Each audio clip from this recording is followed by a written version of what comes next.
guys, welcome to another day on the road, and I've got Sidcup as a first run, so going to sunny Sidcup, that'll be fun.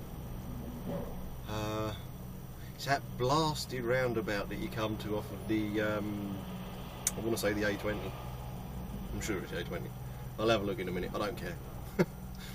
But you got to go all the way, you'll see it, I'll show you, I'll edit it in so you can see it, but you've obviously got the slip roads going up, but you've got another road coming in from that angle, and it's carnage.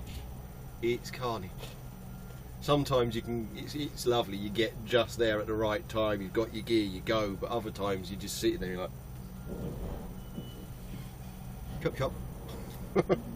But anyway, I shall crack on, and I shall see you in a while.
well, made it nice and safe and sound.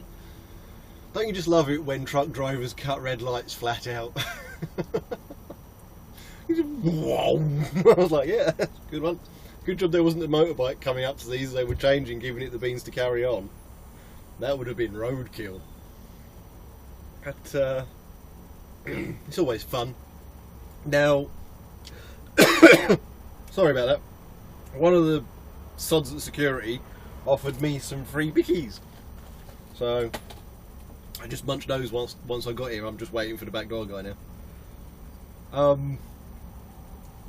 One thing you may have noticed, although to be fair I kept rolling, and I know from previous times when this has happened the camera doesn't really pick it up, the microphone's not that good, but as I came down at the roundabout off the A20 to come back on myself, I went to go. Now there is a main road to the right, there's an exit slip up onto the A20, and then just the other side of that, so you got the exit slip style thing, and then that side of it there is a main road joins the roundabout. It's a crap roundabout, it's a crap junction, but whatever. Excuse me 1 second, I've got to try and clear that bicky. It was a jockey bicky. But you see your gap. Okay, now at this time of day, yeah, it's relatively free and easy, but you see your gap. And you think, right, I better get going. So you go. Now I'm in a little Actros today, the horrible hate-filled gearbox version.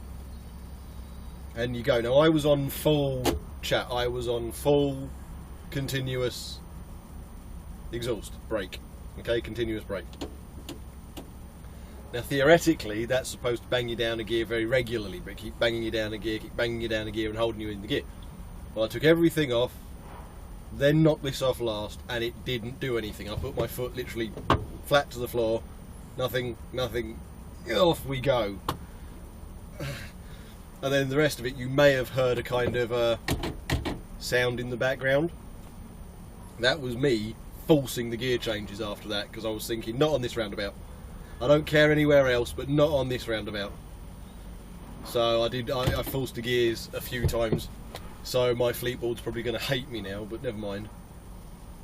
It's just, it's horrible. It's horrible. I don't like it. But it's really annoying. I mean, to be fair, I've got to give Volvo their due on this one. The iShift is a fantastic box. It never leaves you like that.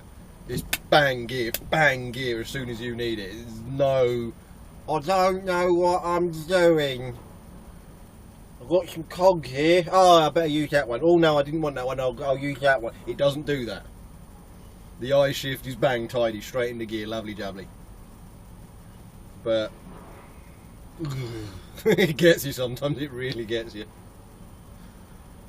But no, it was a nice simple drive. Now, to clear a few things up, I don't care how many times you ask me who I'm working for. I am not going to tell you.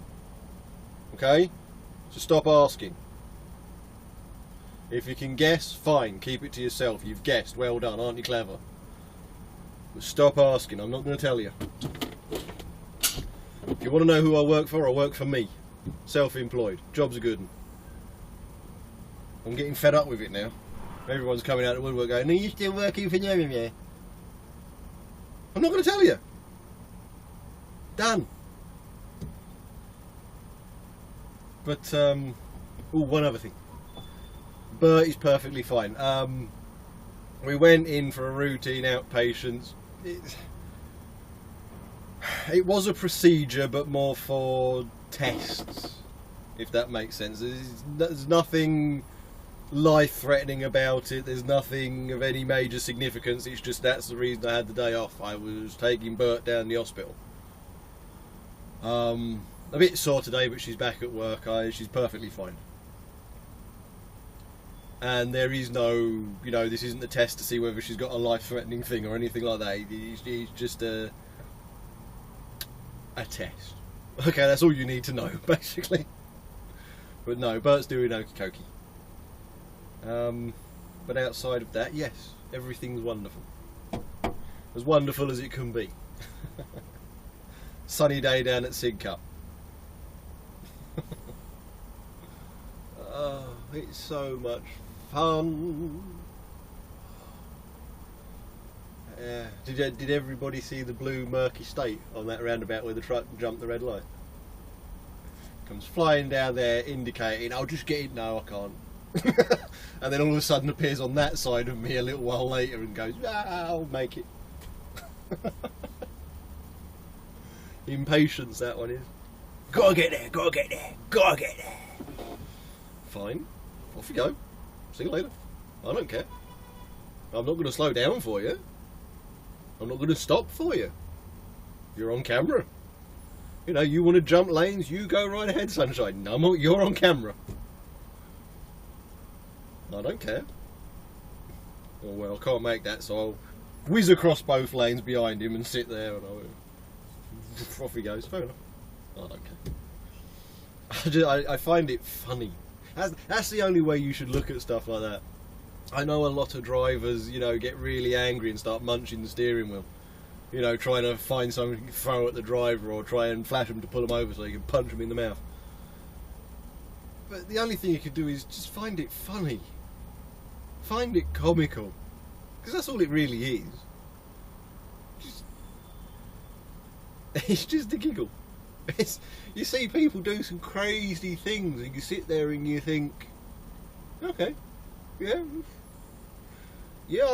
that was quite fun. Yeah, that was an interesting manoeuvre to survive, yes. Mm. But these are the same people that end up halfway up an embankment going, "How did I crash? Oh, I don't know what happened there. It was his fault."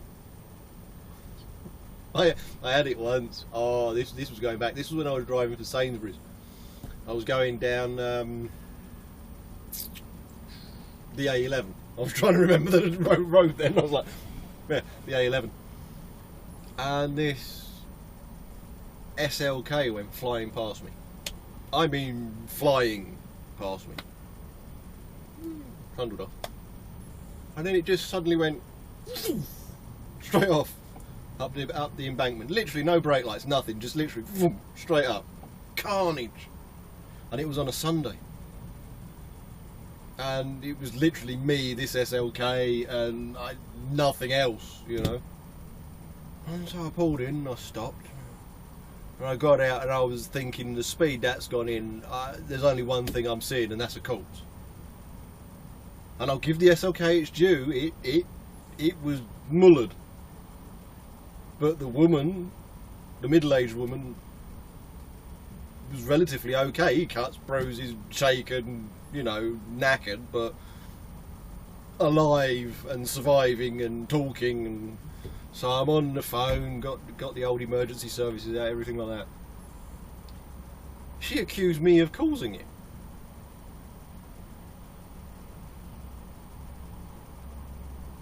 She went, "No."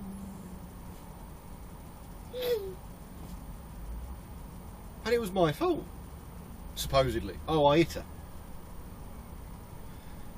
And obviously they verify the scene and see what happened and everything. And one of the things that I pointed out was, well, if I hit her, how did I stop before the accident? I mean, look at me. I'm not exactly in a Tonka toy, am I? And what had actually happened, or what I ended up discovering over time, was the fact that she'd been on her phone. And she'd put her phone down and caught the steering wheel and tugged the steering wheel on the way down and just went straight off the road. But you do see some fantastic, how the hell did you do that? You really do. And the issue is, you're in a truck. And everybody has this misconception that if a truck hits a car, it's not going to leave a mark. Trust me, it leaves a mark. Okay, you're either going to smash your lights, knock a step off. It's all plastic fairing now. It's not ball bars and solid metal like the good old days where you could literally just pound a car into oblivion. It leaves a mark now. And of course people have this misconception, and if you're the truck driver, the only other person on the scene, and you stop, be prepared for somebody to come over to you, one of the officers at the time, and ask for your version of events and everything like that, and find out that you've just been blamed. It does happen. Because I was just amazed by it. I'm thinking, I'm a good 200-300 metres odd away from where that car went in. How the hell did I cause it? But one other thing, if you do see that, stop before it. Okay, it was a complete fluke I stopped where I stopped. Okay, if I'd have stopped the other side of it, God knows what would have happened. Stop, if you can, before it. Because if they then try and blame you, you can stand there and go, well, how did I stop here? And not that side of it. And where's all the skid marks? So, yeah, always try and remember that. Little tip for you, little top tip. But, oh, you don't half see some crazy stuff doing this job. And the annoying thing for me is that every time that camera's running, most of the time that camera's running, I should say, everyone's driving like Miss Daisy. I'm like, where's all the nut jobs? Where have they gone? As soon as that camera's not running, if it's turned off, battery's flat, whatever, ooh, they come out the woodwork then. Ooh, blimey. Everywhere, it's like they know. Oh, Christ. They're right out the woodwork. And you sit there, it's like I keep that running now because it's safer. I get an easier drive when that thing's running. It's like, this is a lot easier. As soon as that goes off, oh, carnage. I think it's called Sod's Law. Anyway, I suppose I should go and give him another wake-up call, because he hasn't turned up yet. I'm still waiting. Could be on his lunch though, actually, having thought about it. Oh yeah. Yeah, it's 2:15. They tend to go on their lunch between 2 and 3. Yeah, forgot about that. Ka-ching. Anyway, I shall see you in a while. Well, it appears that is me done. I wasn't down for a second, so I've had a short day, but the thing is, it's rush hour. So what I'm going to do is show a full break. Reason being is by the time my break ends, rush hour will be over. Now I get paid for 8 hours whatever happens. I'm not even on 6 yet, so I don't care. Because some people will be like, oh, that's a bit silly, you should go home.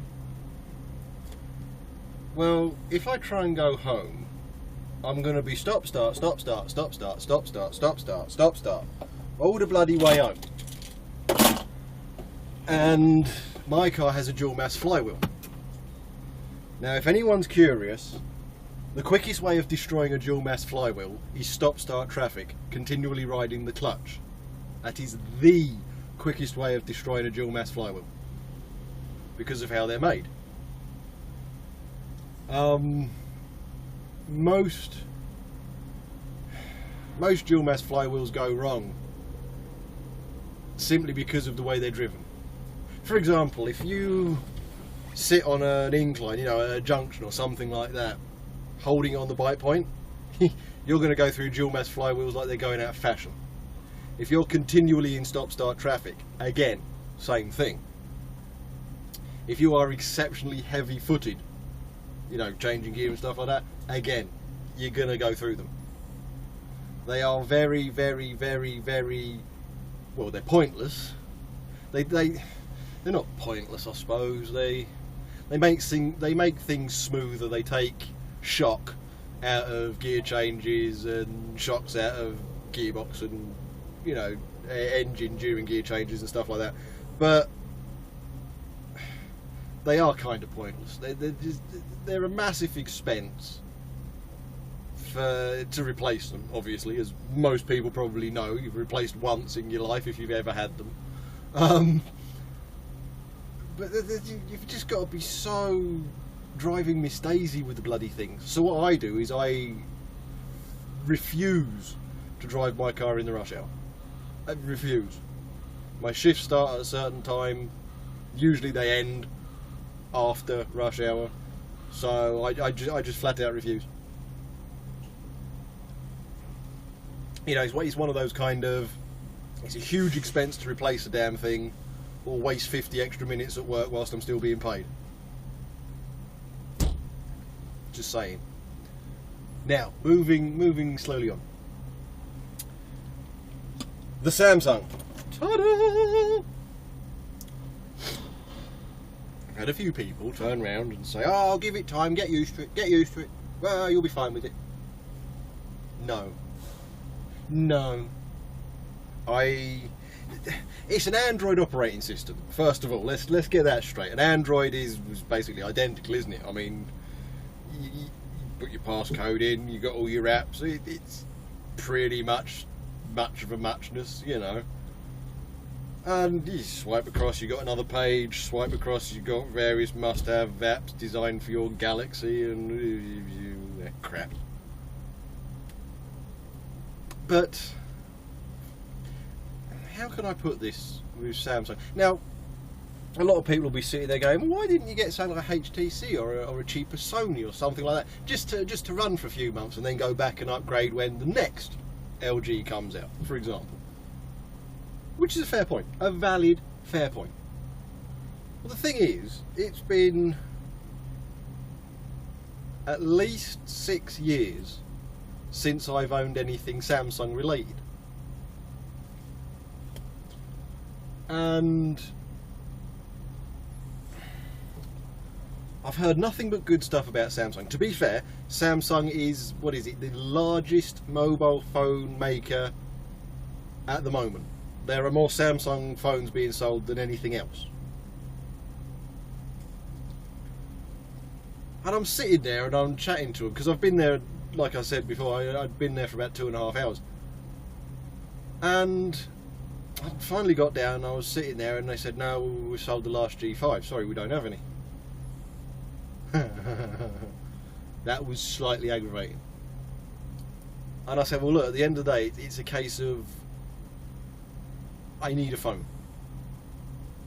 And what I wanted to do was upgrade to the most gig I can have, which was 20 gig on the contract. And I knew that the LG had that, and the Samsung had that, but none of the other phones seemed to be available on that contract, which is a bit bonkers as far as I'm concerned, but whatever. And I thought, well, if I'm going to get a Samsung, I might as well get the latest one, the S7, because I was thinking about the S6, just relatively cheap, who gives a crap. But then I thought, well, I might as well give them the benefit of the doubt. Everybody raves about them, everybody loves them, so I'll give it a crack. At the end of the day, whether I like them or not, Samsung are reliable phones. And of course, I need it for work. I want reliability. And hold on one second, just got to, there we go, lovely jubbly. Just making sure of something. And whatever they are, I need it to be reliable. So I've given it a crack. Now, LG work. Okay, now fair enough, my one went wrong, but that's because I've abused the absolute nuts out of it. I mean, if I gave this S7 half the abuse I gave that LG, it would be dead. It would be in pieces. Okay, literally, it would be in pieces.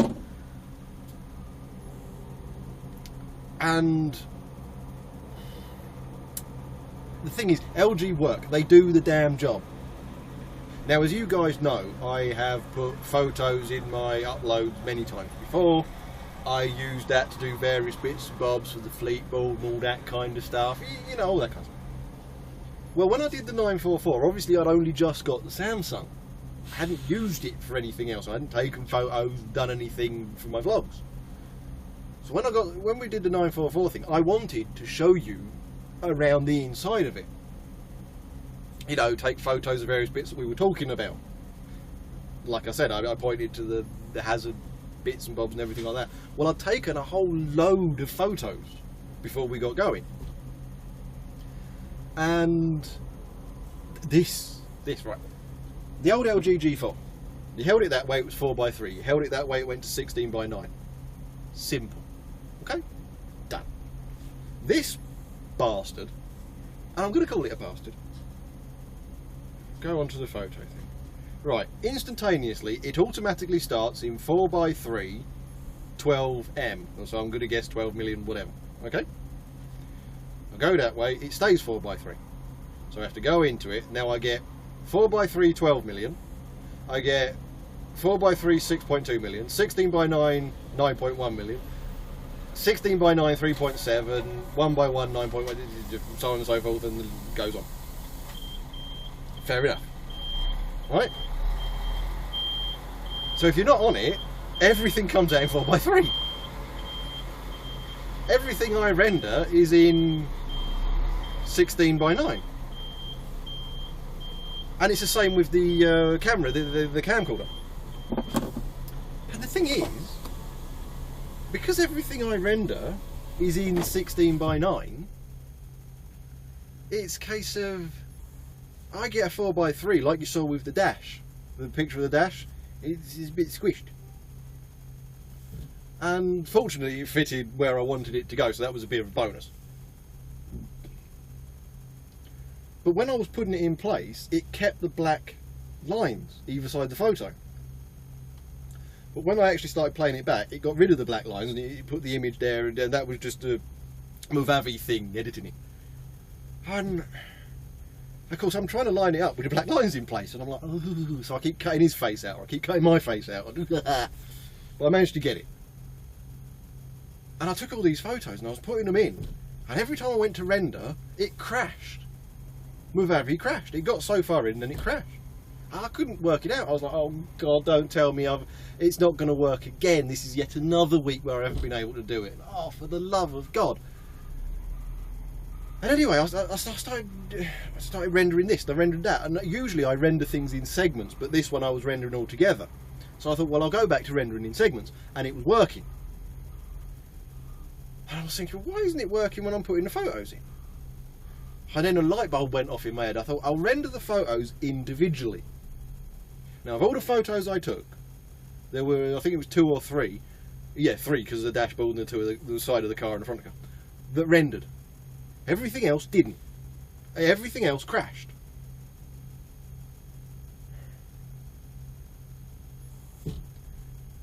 And I'm like, this is not what I need right now.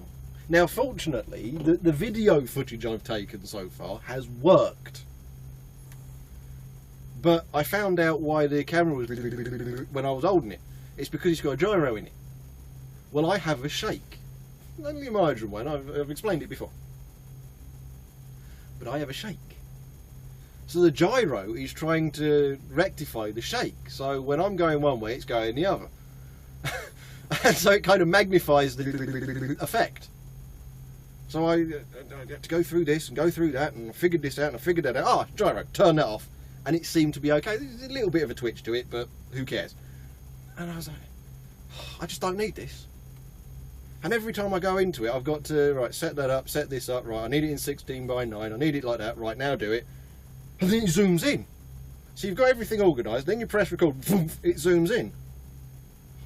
So now I've got to zoom it out. And I figured out why that was doing it, so I changed that. And you're sitting there, but the thing is, I have to change these settings every bloody time. It just doesn't save them. The LG, turn it, and it's done. That, it's like a bloody BMW. It's just... An LG does the job. It works. An LG is a Land Rover Defender. It will do the job, and it will do every job, and it will do it relatively well. The Samsung is a BMW X5. It will do the job, but it won't do it very well. The other thing is, I live in the middle of nowhere. Literally. And of course reception's always a bit of an issue when you're in that kind of situation. With my LG, I could return people's text messages and stuff like that, sitting in my chair, in the living room, with a beer on the go, watching TV. Or editing vlogs. I think, yeah, whatever. This one, I can't. This one, I've got to get out of my chair and walk into the bleating conservatory or into the bedroom or something like that to return a text message. Now, okay, the WhatsApp works because it's online and everything else. And phone calls. Doesn't work in the living room. The LG did. I'm not going to like this phone. I'm just going to use it. And then once I get to a situation where I can actually worry and upgrade it and change back to an LG, I'm going to make content of me introducing that blasted phone to a wall at a higher velocity than it was ever designed to be introduced to a wall at. I don't like it.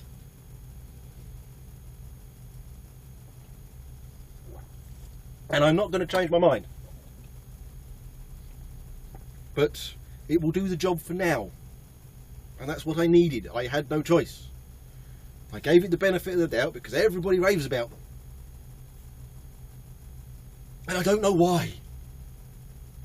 I'm a techno-prat, not a technocrat. I need something that just works. And this, oh, it works. But you got to go through this menu and you got to go through that menu. And it's like setting up the bleating iDrive in a bleating BMW. It's that. I want to do a takeoff. By the time you've set it up, the lights have changed to green. Everyone else has gone, and you're still trying to figure out how to get going. I don't like them. Gave it the benefit of the doubt, and I'll keep it going for as long as possible. All I want to do is take a nice little look. Okay, change that to that. Change that to that. Right, that's 16 by 9. That's everything I want. Lovely. So I shall take a photo. I've taken a photo. Everybody's happy. Now I know that photo is not going to come up, by the way. That's just the photo I was taking. Right, I've come out of it. I've exited out of it. I go back into it. 4 by 3. So I've got to go back into that. I've got to change this. I've got to put that back on. Right, now I just want to take a bloody photo. By the time I've sorted it all out, whatever I want to take a photo of has buggered off. Just don't understand people who like stuff like that. I just want it to do the job. That's it. But anyway, there we go. That's why I don't tend to use Samsung, because it's always just, it irritates me. The interface irritates me. It's the wrong way round. It's too pickety. It's, oh well, if you go in here and if you set that up and if you do this and if you do that, it's all lovely jubbly. I don't want to have to do that all the time. And I do. I've had it now for the best part of a week, and I do a heck of a lot of photos, and I do various bits of videos and all that kind of stuff, as you guys know. And it keeps going back to where it was.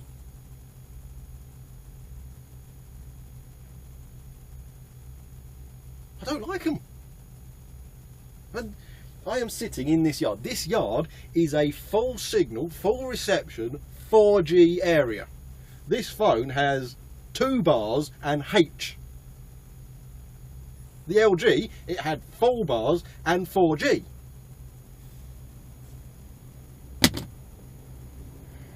Just crap! So I'm not going to like it. So there you go. But anyway, I've rambled on. I've had my little have a go at it, and I'm sure there's going to be loads of people in the comment section going, and if you do this, and if you do that, and I don't want to bloody do that. I want it to work. I've had my rant. I know lots of people like my rant. So I've had a rant about that. And I'm sure there are ways around it. I'm sure there's some kind of, if you go in here and if you go in there and if you go here, there and everywhere else, you can save it and it'll automatically go to where you left it. But the LG was plug and play. It was literally, you get it out of the box, you turn it on, bang, everything worked. The photos in this thing crash my bloody editing stuff, which means I'm going to have to update my bloody editing stuff, which is more bloody money. I don't want to have to do that. Is it too much to ask to just have something that works from the box? No, LG don't think so. LG stuff works from the box. Everything else, oh well, you got to set it up like this, you got to do that, you got to do bugger off. But anyway, that's enough. I have ranted more than enough. Hopefully I have entertained you with my rants. But I just don't like Samsung. It's personal preference. Okay? There we go. But anyway, I am in tomorrow at 1300. God knows what I've got. Haven't got a Scooby.